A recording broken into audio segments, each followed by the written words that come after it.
I can also confirm, now that we've left the EU, that I will abolish the tampon tax.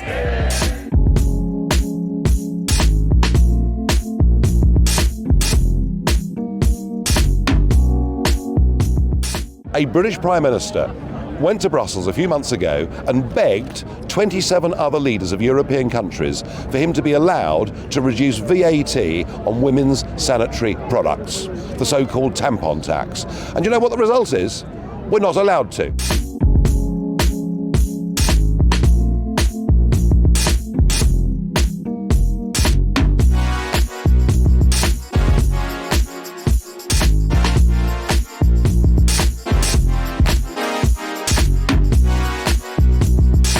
I'm really excited for the axing of this tax and feel a great sense of relief, and it's a result not just of my petition and the 320,000 people who signed it, but for the generations of mostly predominantly women who have campaigned before me to make this change a reality. It's very frustrating to see the axing of tampon tax be used as a political football in the Brexit debate for two main reasons.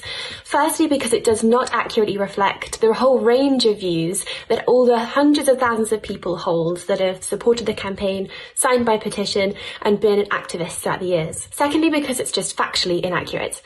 The EU has actually been trying to push forward its own legislation that will allow any EU country to axe tampon tax if it so wishes.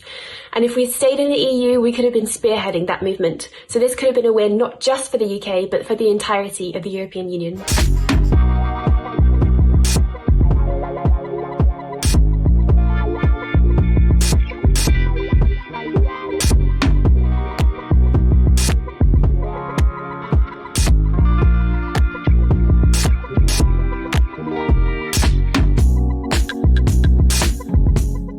The only way we're going to get rid of this ridiculous tax is for politicians to start listening to the electorate, decide they will do what is best for their voters, not the project, and leave the EU. Once we leave the EU, we can act swiftly, following Canada's footsteps, and get rid of this archaic tax on feminine hygiene products. Thank you, President.